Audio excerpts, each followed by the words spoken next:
what can Shedeur really offer in a number 2 role other than more garbage from the Shedeur fanatics out there, which honestly, it's sports answer to a political cult at this point. If you put Shedeur Sanders at number 2 behind Dillon Gabriel, what are you fostering? You're fostering an environment where these sicko fans who just can't get over the fact that Shedeur is not being elevated fast enough and that the world's against Shedeur and that it's all about politics and it's all about all this other. They're just going to sit there and go, Dillon Gabriel struggled for a series. Let's get Shedeur in there. I hope Dillon Gabriel plays really well, and I hope the Browns cut Shedeur Sanders and go wherever you want. You figure it out. You go find some other place where you think you can. You already said you think you can do better than what's being put out there in the NFL at the quarterback position. Great, have at it. Man, there's a lot of fuckery shit going on when it comes to the to the Sanders family. To me, I don't know where all this comes from. Obviously, we can speculate because we're not in these rooms behind these doors, but I'm guessing it has to be what they couldn't do to Deion, because Deion was so incredible. He did it his way, but it produced results. So now, you know, a black father having 2 of these young athletes having an opportunity to, you know, not be the same player, but obviously do the same thing as their father's done. And it's just, I don't think I've seen this. I mean, you see Bronny gets this type of energy, unfortunately. To put the type of energy on kids because of a way you feel about a father is just so weak to me. And it's grown people doing it too, like grown-ass men not liking kids because of something their father did. I want to touch on his first start with the Raiders because I actually got to watch that game with Deion. And I remember the first drive of the game. On the goal line, they took Shedeur out and called the Wildcat. Second drive, they get down the red zone, get down to the goal line, they call the Wildcat. And obviously, you know, I'm up in there and Deion's pacing, he's excited, he's moving around, but I'm also seeing like the father in him as well. And obviously, you know, and he probably doesn't even want me to share that, but all this negativity on his sons has hurt him. Yes. Has really hurt him. And obviously, you know, we're praying for his health. You know, he's going through some health battles right now, but all this extra bullshit, because, you know, Max, you're a father, you know, being a father, like, you want to be able to protect your babies as long, I don't care how grown they are, you're always going to want to protect them. The media that is trying to jump the bandwagon now, that we're talking all kinds of shit like Emmanuel Acho. If your talent does not match your distraction, then they will not make room for you. And some of you other motherfuckers that are trying to do amazing breakdowns now about how good Shedeur is, and we knew this was going to be this, when a month ago you were talking shit and screaming and loud and wrong. If he wasn't black, I don't think he would have acted like this. You feel me? Because the culturally. But for real though, yo, like what white people don't, what white person you know carries himself like Shedeur? Jackson Dart got some swag to him though. So that Baker Mayfield or Johnny Manziel bravado that they got away with their whole careers, their rah-rah shit is okay because it's them. But let a confident young black man come in with the same confidence, someone who was raised for this, was trained for this, and it's arrogance. So all you motherfuckers, there's probably about 5 of us. Maybe I'll go to the second hand. I'm going to say maybe I didn't see her. Maybe there was 10 of us that have been riding with this Sanders family from the jump. And now that Shedeur's doing this thing, all you punk asses stay on that side you pick, because we're not accepting no new entries. I talked to Deion. He said I can be in charge of the fan club. Fuck all y'all. Next subject. Fuck all y'all, my nigga said. That's right. Fuck all. PushGap Radios Dallas, bringing the heat to the holidays. Happy holidays from PushGap Radios Dallas. PushGap. PushGapRadio.com, bridging the gap between old school and new school radio. PushGapRadio.com. It's Dallas, baby. PushGapRadio.com in Hamilton Park, Dallas, Fort Worth. Happy holidays to one and all. Matt Barnes, I'm with you, baby. I'm one of the 5. I'm one of the 10. You fat ass damn pimp. I'm vice president of the Coach Prime Fan Club. Fuck all y'all. All you 12 haters. All you 2 haters when he was at Colorado. Bernie Mac, tell him the business. I ain't scared of you motherfuckers. I'm gonna tell you something straight off the motherfucking press. I ain't coming for no foolishness. Yeah, Opie trying to cut him down, talking about he needs to be shipped off somewhere, need to be cut. I bet his fat ass somewhere happy as a fat kid with cake right now. 12 should be cut. Your racism overrides everything. It's sad. Shouldn't be that way, but it is what it is. But ain't nobody scared of y'all, mind. We totally behind 12. You need to know that. Like Kool Mo D said, I ain't scared of the Ku Klux Klan, and I sure ain't afraid of a black man. Time to put in work. Thank you guys for helping us to reach 5,000 freaking subs just in time for my birthday. Christmas Day, Capricorn, stand up, baby. Y'all know it's 5 a.m. I'm recording this show, so I don't know if my Bears beat the crap out of Cleveland or Cleveland got in our ass, okay? Either way, I am going to be happy. Yeah, Bears and Browns in Chicago say it's going to be minus 20, man. We about to get to the hate that they keep bringing to 12. Clean up on aisle 12. They tried to come up with all kind of crap, didn't they? We ain't falling for it. We know. We know family. Okay? We know family. All the naysayers backtracking now. All of them. Rex Ryan, Dan Orlovsky, all of them. Yeah. You know how the cowards do it. But we're about to break down that and much more on today's program. So yeah, clean up on aisle 12, nigga. You haters have made a mess. Trying to tell us something. Don't believe what you see, believe what I tell you. Okay? The Eddie Murphy movie, Beverly Hills Cop. Don't pay attention to what I have in this hand. Okay? Yeah, well, look over here. Come on. So you gonna tell us that Shedeur legendary Sanders ain't crap, but Arch Manning is the second coming. Come on, man, you playing. We about to delve into all that right now. See, here at PushGap Radios Dallas, we don't show you receipts. We bring invoices. We don't show you what you pay. We show you what you owe around her. All right? Capricorn, stand up. It's Rubber Buggy Baby Boomer Radio, baby. It's time to go to work. For anyone who grew up in the 1990s or the early 2000s, man. All respect to the great Stuart Scott. Stuart Scott embodied everything that made ESPN cool. Until Stuart Scott got there, man, the only one bopping was Chris Berman.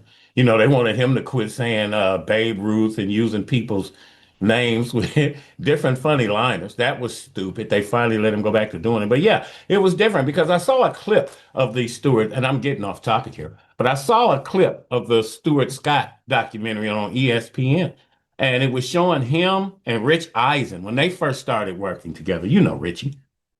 And so while they were doing Sports Center, Stuart Scott said, yeah, 2 snaps up. And they were showing you cultural differences. Now, to Rich Eisen, the Jewish guy from New York, he thought it was the Addams family. When Stuart Scott said 2 snaps, he was talking about men on film from In Living Color. And they put them both side by side, and they both snapped. And smashing them together. We begin with 2 snaps up and 2 good teams. I feel like this is the opening of the Addams Family instead of Sports Center. Either the Addams Family or In Living Color. Men on sports. 2 snaps and your back feels low. The white guy thought it was Addams Family. See, we know what the hell Stuart Scott was saying. You didn't. Yeah, Stuart Scott grew up in Chicago, attended the University of North Carolina before joining ESPN in 1993, became a fixture on the network, initially spending most of his time on Sports Center, again, usually co-hosting with Rich Eisen. Him and Dan Patrick have turned out to be greatness. I love Dan Patrick's show. Stuart Scott blended hip-hop and pop culture into sportscasting in a way that no one had done before. Scott's flair and style, which he used to talk about the athletes he was covering, changed everything. Stuart Scott, man, greatness, man. I hate the brother gone. He inspired me.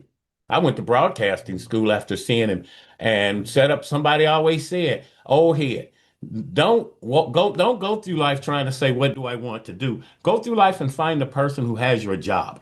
I said, "Well, how would you know that?" He said, "Your spirit would let you know." 2:30 in the morning, I'm watching Sports Center. Stuart Scott came on. And I sat up in bed. Stuart Scott got my job. Now you got to work backwards. Well, he went to school. I got to go to school. I'm 45 years old. Went at 46, was the oldest person in there. But Stuart Scott inspired me to follow my dream. I've been in the radio since I was a kid. But yeah, the great Stuart Scott on 30 for 30. Booyah. Please check it out, man. You remember his catchphrase is booyah, it must be butter, because he on a roll. He used to say that about MJ all the time. So a lot of the greats inspired him. Irv Cross, Bryant Gumbel. You remember Fred Hickman from CNN? When they tried to get their little show going, him and the white boy with the pretty hair? Yeah, Stuart Scott said them folks paved the way for him. In 2007, Stuart Scott had an appendectomy. I had my appendix out when I was a kid. And he learned his appendix was cancerous. After going into remission, he was again diagnosed with cancer in 2011 and 2013. Scott was honored at the ESPY Awards in 2014 with the Jimmy V Award for his fight against cancer less than 6 months before his death in 2015. Stuart Scott was 49 years old. He left behind his lovely wife, Kimberly Scott, and 2 daughters, Taylor and Sydney. Stuart Orlando Scott, nigga. Cool as the other side of the damn pillow. July 19th, 1965 to January 4th, 2015. Here's a little memorial for one of the great ones, nigga. Black excellence. Clip dump. I heard my 11-year-old son say booyah the other night, and I simply smiled. He wasn't born when Stuart Scott made that line iconic, but Stuart's impact, it continues to be felt by so many generations, young and old. Ever wonder where booyah came from? Well, we tried to find out. Look a bit of pop and lock. Booyah. Ha. Boo no. Booyah! Booyah. Not sure people knew what that meant when he said it. There was a hip-hop group called the Booyah Tribe, and that word came from hip-hop. So is that the origin of it? Yeah. Hi there. Surprise. Michael is butter because he's on a roll. Can I get a witness from the congregation? You can't stop authenticity. Booyah! Stuart was exactly like you saw him on camera, off camera. He dialed it up 10%. Can you imagine the impact of young black boys and girls looking at that going, I feel seen? Whoa! Get up, baby! He changed the culture. He changed sports.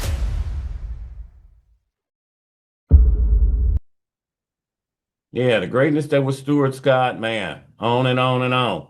Sports that ain't been the same since. But yeah, man, these racist niggas killing me, man. Who that been talking bad about 12? We finna get in your business. You running around here talking about a nephew like that there. Again, these racists is killing me, man. Mental illness. You know what I'm saying?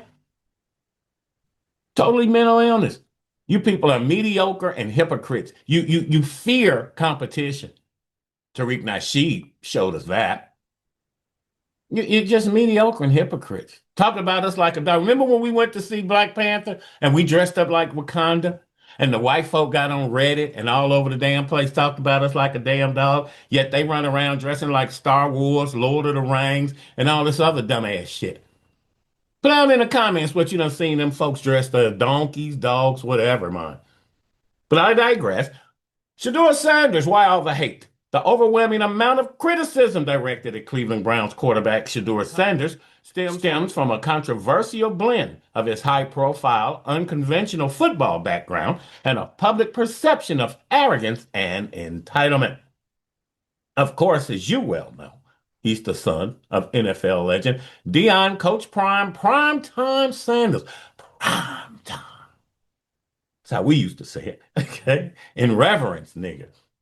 Shedeur was coached by his dad, you know all this, in college, Jackson State, Colorado. I'm not going to bore you with the details. Okay. I like to think that my audience is a little bit more sophisticated, okay? A little bit more above average in thinking, okay? You catch concepts and paradigms and whatnot. But yeah, the arrogance and entitlement. But we try to tell you, the boy is legendary. Now here is G. Bush to give you his reason why them folk hate Shedeur and Primetime Nation, and why we, the black community, know that Shedeur Sanders is nothing if not legendary. Clip dump. He led the Cleveland Browns in rushing, too. I mean, the guy got beat up. He got hit time after time. He got up. He continued to fight. He had a bad interception. And the most impressive thing about with Shedeur Sanders, had a bad interception. He was trying to make a play. He put the ball up and it hurt. But guess what he did after that? He came back, locked back in. moved down the field, got the team in position. And if it wasn't for a certain somebody we're going to talk about, we might have been going into overtime, but we're not going to get into that. Shedeur Sanders was legendary. No quarterback had did what he did. By the way, since the Super Bowl era, I know you know this one, Bull, because Joe Burrow's on this list. There's only been one rookie to ever throw for 350 yards and 2+ touchdowns and another rushing touchdown since the Super Bowl era. One of them is Joe Burrow, and the other is Shedeur Sanders. I ask you, Cam Ward is a first-round pick, first overall. I just saw him be outplayed by Shedeur Sanders. Case closed. Now, here's one of the people that I really had to congratulate. White boy, Tony Rizzo. I check him out from time to time up there in Cleveland radio. And, yeah, he was breaking it down, letting these folk know, his folk know, that they were wrong. Happy holidays to one and all. If it's your birthday this month, Capricorns, happy birthday. Sagittarius, you too. Just don't have too much fun because we are on the way. But yeah, happy holidays if you celebrate that sort of thing. Again, Christmas is my birthday. So whether it's Christmas or not, I'm celebrating. Okay. Apple crown for everybody. But yeah, Capricorns, holler back if you hear me, baby. Throw up the Shedeur Sanders in this mother. Okay. But yeah, Cleveland sports reporter Tony Rizzo's frustration over the Shedeur Sanders situation stems from the belief that he was an early and accurate predictor of the rookie quarterback's unusual marginalization within the Browns organization, yet his concerns were initially dismissed by fans and fellow media members. Now, Rizzo was trying to tell these fools that Shedeur is him, and they wouldn't listen. But instead of me yapping on, I will let Mr. Rizzo break it down in his own words. Tony Rizzo stood up for 12, and now he letting them niggas know. What Samuel L. Jackson in that movie when he gave that dude that stuff, he said, is that all? I said, hey, now you know what we know. Yeah, Tony Rizzo, roll tape. Through the season, he said, we got two different problems over here, buddy. What's that mean? That means that Shedeur didn't get a fair shot in the building, which I've been trying to tell you guys for 6 months. And I came off as some fanboy or something, and lo and behold, now the kid's balling out, and everybody's like, whoa, wow, Rick, you were right. Yeah, fuck you. I'm done. I don't need your fucking I was right. I don't need your flowers, Grossy. I don't want. I told you guys in training camp, the day was coming. The day was coming where you're going to realize you're all wrong. And they were all wrong. Everyone. From Andrew Berry to Kevin Stefanski to Tommy Reese. Every one of them was wrong. They don't know what they're doing in that building. I think that's obvious. He was better than some of this quarterback play that's in the league right now. He said it out his own mouth. You know, my place to answer. You know, that's nothing I can't answer. Not answer, but I know for sure I'm not. I know if you see the quarterback play in the league right now, I know I'm capable of doing better than that. Shedeur was the 4th-string quarterback. Now you telling me it wasn't no agenda? Sanders was a lot better than I thought he would be. I'll be honest with you. He showed up. I've had enough of Stefanski. It's a sad situation. He can only do so much. Shedeur ain't on defense. He can't stop Pollard and that other dude. Get that boy some help. Hopefully, Shedeur can turn things around here in the next few weeks and just give us some positive. Real quick before we go on, who is Darrell Colbert Jr.? A lot of you see him all the time. You probably don't know his name. Darrell Colbert Jr. is Shedeur Sanders' private quarterback coach. Cam Ward as well. A lot of D1 quarterbacks he has worked with. They said, I just wanted to get a man his flowers, man. He got 2. Out of 32 quarterbacks in the league, he got 2 of them, man. I just want to get a brother's flower. So I ain't going to go on much longer. I'm just going to let you check out. And please put in the comment thanking the brother or letting us know, what do you think about how he's worked with these young men and where he has brought them to? Here is Darrell Colbert Jr. Did you know Shedeur Sanders and Cam Ward had the same quarterback coach? So who is this QB whisperer? Darrell Colbert Jr. Colbert was a star quarterback himself at Lamar High School in Houston, Texas. He then went on to become a D1 quarterback at SMU. After a few injury-plagued seasons, he transferred to Lamar University, where he posted a monster final year. With no NFL... Yeah, man, it's been a blessing. I think when I started this and I really got into it in 2019 and I really locked in and figured that this is what I wanted to do. I, kind of saw some things, man. This is something that I dreamed about, I prayed about, and I visualized. With no NFL prospects, after college, he decided to become a trainer. And he was training with longtime trainer Gerard Johnson. However, Johnson had just gotten a job with the Indianapolis Colts. He's now the Texans quarterback coach. So he pushed some of his clients in Colbert's direction. And this is where his training story begins. He was starting from scratch, so he shot DMs to about 80 different local high school quarterbacks. Word of mouth was starting. I spoke with Darrell from Select QB, your quarterback trainer, earlier this summer. I wanted to ask you, how big of an impact has he had in the game and kind of, helping your game get to that next level? Yes, he had a big impact. Yes, sir. Backtracking, retracking, reversing, receding, retreating, waffling, changing opinion, sidestepping, and flip-flopping. That's what them folk doing. Huh? We told you Shedeur was him. We told you his daddy was him. That's why you mad at him. Okay? All that bullshit. Whitlock, Jason, come on, fam. Some of you niggas trying to just hold on to a job. The shift in tone from several prominent NFL reporters regarding Shedeur Sanders is a direct response to his recent surge of production and the intense media spotlight that followed. Initially, figures like Rex Ryan publicly and vehemently condemned Sanders for his perceived arrogance and lack of dedication. I ain't finna hold you. That's why I made this show. All the hate, I'm sick of it. You people are just meaty damn ochre. Here the niggas is backtracking. Talked all that crap about 12. And now they on his job. Roll. Yeah, why you want to buy a house in damn Cleveland? Okay? Why would you want to do that? You don't want me here. I don't even know if I'm going to be here. Coach Brian got to see it. Some people thought, well, that's no big deal. Yes, it is. I think you would want your parents to see that you became successful in life through the help and training and guidance and direction that they had given you through life. The man bought a house. He 20 what? I bought my first house when I was 35. I'm fortunate my mom was still in Gary, Indiana. I was in Dallas, Texas, Garland, Texas. She was able to come down and see my house, man. She was proud. That made me feel good. So yeah, man. Why would I buy a house? I'd keep renting. I'd be like Ocho Cinco. That nigga's lived 2 years in the Cincinnati Bengals locker room, he said. Go look him up. Ocho a Capricorn. You see the goat. I ain't gonna even damn hold you. I ain't gonna hold you. Capricorn season coming. Yeah, Ocho Cinco was saving his loot. And I'd have been just like him. But yeah, here's some of the bums, mine, starting with Rex Ryan.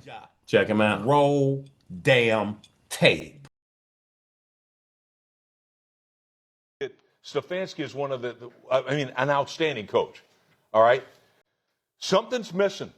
Something's missing with this kid. This kid talks. He runs his mouth like I could be a starting quarterback with his arms crossed like this. Get your ass in the front row and study and do all that. If I know, the whole league knows. Quit being an embarrassment that way. You got the talent to be the quarterback. You should be. You should be embarrassed that you're not the quarterback now. Dylan Gabriel has zero traits for an NFL starter, physical traits. Sure. He might have the mental. Yeah. That's why I said I think he can be a hell of a coach one day. Yeah. All right? But he doesn't have a single trait that says he's an NFL starting quarterback, where clearly Shedeur does. All right? We know he's got that arm talent. I love his touch on the deep ball. I loved it in college. Now, all right? Dave Orlovsky, trembling ass. Check him out. I actually don't think there is a time and place to act like that as a quarterback. I think, one, everything that you do when you're a quarterback, I don't care if you're first, second, or third, is a job interview. In that league, every single thing you do. And my question to Shedeur would be, are you helping yourself in your own building? Did that 30 or 40 seconds help you in your own building when it comes to what they think you can be in the future? And then did you help yourself outside of your own building? There's 64 jobs, essentially, at that spot in the NFL. Did that 30 or 40 seconds help you at all when it comes to your future there or your future elsewhere? And when you're You seen from Shedeur so far? I do. He's playing faster. That's probably the biggest gripe of him coming out of school. So this is the traditional under center bootleg. The big thing is the first time he faced deficits really in a competitive situation, And he passed that test. He brought him back twice, although the second time they came up 2 points short. But still, the 2 touchdowns in the fourth quarter said a lot to me. Shedeur Sanders has undoubtedly changed the narrative, shifting the dynamics of the NFL and forcing even the harshest critics to reevaluate their stance.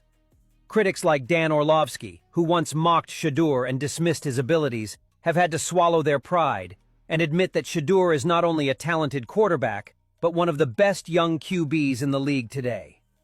Orlovsky, who openly criticized Shedeur's arm and play style, has now been forced to change his tune, analyzing Shedeur's performances with newfound respect. It's clear that Shedeur's on-field brilliance is impossible to ignore, and even those who doubted him now have to recognize the immense talent he possesses. What's telling about this shift is that many of these critics, in order to stay relevant, are quickly backpedaling and issuing apologies. It's no longer about being right. It's about acknowledging the undeniable truth. Shedeur Sanders is the future. The same individuals who relentlessly tore him down are now the ones praising him, all because Shedeur has done what many thought was impossible. He's proven his doubters wrong. From Tony Grossi's shift in opinion to Dan Orlovsky's praise of his throw under pressure, it's clear that Shedeur is rewriting the script, one performance at a time. This shift in perspective is not just about individual plays or statistics, it's about the bigger picture. Shedeur Sanders is not just a flash in the pan, he's the quarterback who will lead the Cleveland Browns into the future. As the haters are forced to concede, we're witnessing the rise of a new football star, one who has earned the respect and admiration of everyone who once doubted him. Shedeur is changing the game, and the world is finally catching up. So what do you think? Do you believe Shedeur Sanders has truly silenced his critics and proven himself as a top-tier quarterback? How do you feel about analysts like Dan Orlovsky and Tony Grossi, who once doubted Shedeur, now changing their tune? Is this just a case of them trying to stay relevant, or do you think they genuinely see his potential? Do you believe Shedeur has what it takes to become the franchise quarterback for the Cleveland Browns and lead them to greatness? Let us know your thoughts. Do you think the critics were right all along, or has Shedeur's performance forced everyone to finally give him the respect he deserves? Yeah, the haters are silent night and hiding night right now. The perceived silence from Shedeur Sanders' most vocal critics, particularly those who questioned his maturity, entitled attitude, or viability as a franchise quarterback after his draft slide, is largely attributed to a sudden and undeniable on-field reality check. Putting foot to ass, just like your daddy taught him. Telling you nothing new. See, they want to act like it ain't what it is. Don't believe what you see, believe what I tell you. Check it out. Hello there, Santa. Did you bring me a gift this year? They are so quiet now. The Shedeur haters. Like, y'all were so... And you know what was really tripping me out? The fact that they were saying lies about him and talking crazy, like we was going to believe the lies. See, the thing that's different about Shedeur is the fact that a lot of us have seen him grow from a child and seen the growth and seen everything, because their family has had reality shows and different things. They have filmed their lives for years now. So we have all seen the growth. So when y'all started lying on Shedeur, that's why we kept posting because so many of us knew better. And we were not going to sit back and let you all lie. Just lie. I mean, it was so blatant and so obvious after the combine. And, you know, because the first lie was, oh, he tanked those interviews and all of that. And now y'all have seen doing his live interviews after the games. He is very articulate. He's very charismatic. You think he tanked an interview with some NFL scouts and team owners? You think that Deion Sanders allowed that? That man has been coached and PR trained since he was a child to know what to say and when to say it. So we kept telling y'all that they were lies. But ever since the combine, y'all just, And y'all saw his stats, but y'all kept wanting to ignore those. So now, though, that he broke records last night, y'all quiet. And it's probably best y'all stay quiet because we're going to be on y'all head. Yeah. Man, let's send Shedeur to the Pro Bowl, man. Had that in the last show. I'll try to find it and put it up. It's in February. But yeah, let's show them folk, man, and send Shedeur. You got to send him to the Hall of Fame, but we're going to send him somewhere. Black folk unite and get this boy to the damn Pro Bowl. It should be overwhelming that Shedeur Sanders wins a Pro Bowl selection. Starting quarterback. Let's show our power. Show them who you are. But Mary Kay Cabot, this Becky, clowning it when he first got in. Disliked him from the get-up. They say it stems from her initial reporting that questions his preparedness for the NFL. His daddy was prime time. Why do you people think that you all send y'all kids somewhere and he's squared away? But if a black person send his kid somewhere, you don't know. The saying is we got to work twice as hard to get half of what the fuck y'all got. That shit is true. This shows it. Every time Shedeur shows you that you're wrong, legendary, y'all move the goalposts. Y'all been doing that to us all our life. That's why black people support Shedeur. His fight is our damn fight. Whether your ass work at McDonald's, drive a city bus, work in a car plant or a steel mill, or play football. Black man in America, they gonna try you. Was there an agenda against Shedeur and the Sanders family? Rotate. Now Mary Kay Cabot is trying to change the narrative and switch sides and say great things about Shedeur Sanders. I listened to Mary Kay today on ESPN Cleveland, the radio, but she's just like Kevin Stefanski. She be hopscotching, she be backpedaling. So when it comes to Shedeur, you don't know what the truth is. In the final analysis, it might be the best thing in the world for Shedeur that he tumbled to the 5th round of the draft, because he has an enormous chip on his shoulder and he is seeking to prove to the world that he is the quarterback that nobody thought that he was. And now I think he is just on a mission, and it may have lit fire under him, and he is doing everything in his power to go out there and be that quarterback and to prove to the Browns that he is the guy that they're looking for. Now, you heard what Mary Kay Cabot had to say. Now, it seems like Mary Kay Cabot is switching sides, right? Because we know earlier in the preseason and earlier in training camp, it wasn't good things coming out of Mary Kay Cabot's mouth about Shedeur Sanders. Oh, yeah. And just in case you youngsters, because I hate what you youngsters be doing. You youngsters run up and y'all always want to put down what happened, what they came before you. Country music don't do that. Rock music don't do that. Blues don't do that. Only people put down the people that came before them is young blacks. I heard one nigga said Tupac wasn't rapping about shit. No, nigga, you ain't rapping about shit. You, your homies. Where's Simply Red at? Or whatever her name is, Shorty Red. Where's she at? Nobody want to hear that crap. 5, 10, 15 years from now, you won't be hearing none of that shit. I still hear Earth, Wind, and Fire, but that is not what we talking about. With it. And it letting you know right now that the Cleveland Browns had an agenda, especially Kevin Stefanski, and they stuck with it. And now it's been prevailed in front of everybody. In front of everybody. It making Kevin and the organization look real bad about observing talent as an NFL quarterback going forward. Because Shedeur Sanders is him, and he got a support group around him to let you know he is him. Shedeur told you in a tweet, a lot of people want to see me fail, but it ain't gonna happen. Coach Prime was him, man. I'm trying to let you niggas know, man. I think y'all done forgot. Sometimes you gotta take niggas back, man. Coach Prime was him. That's when he was prime time. He was him, and him is he. And he was him again. Okay? Prime time, nigga. And some family support. Well, be wise. Who is this support group? Hey guys, Jimmy. Good to see you all. His daddy. He played the game. He played the game at a high level in college. He was one of the best. He was the best defensive back to ever play the game in NFL.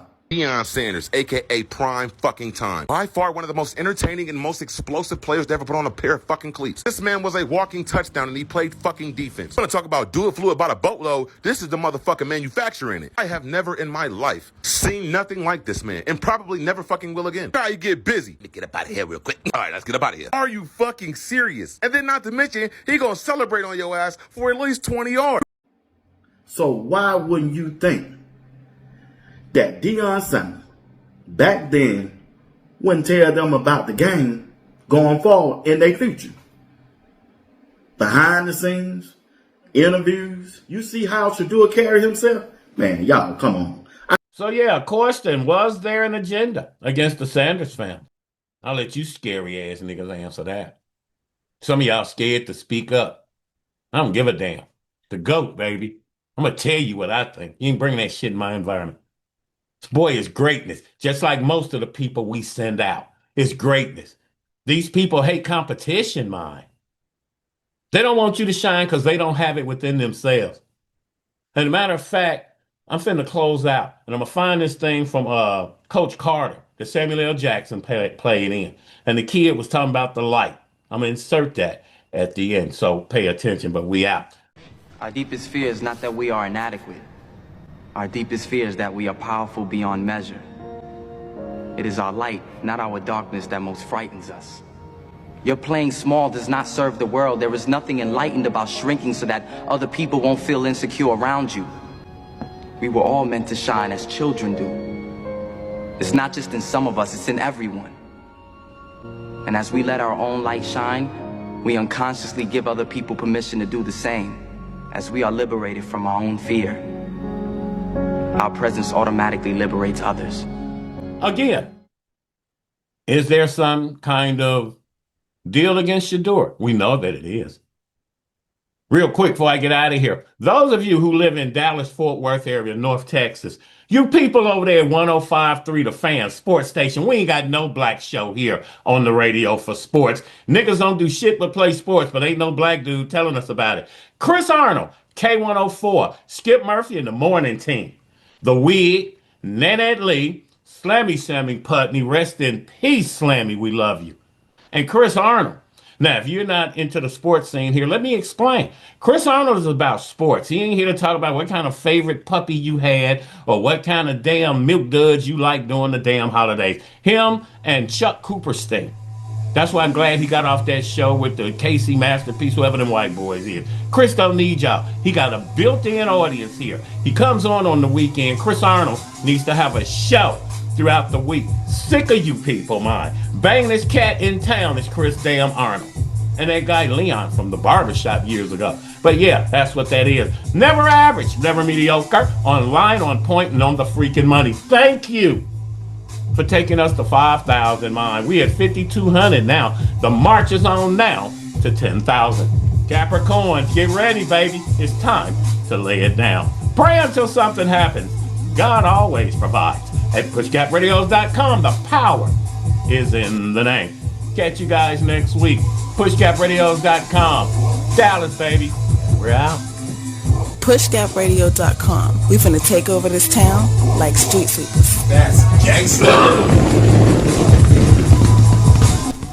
Happy holidays from PushGap Radios Dallas.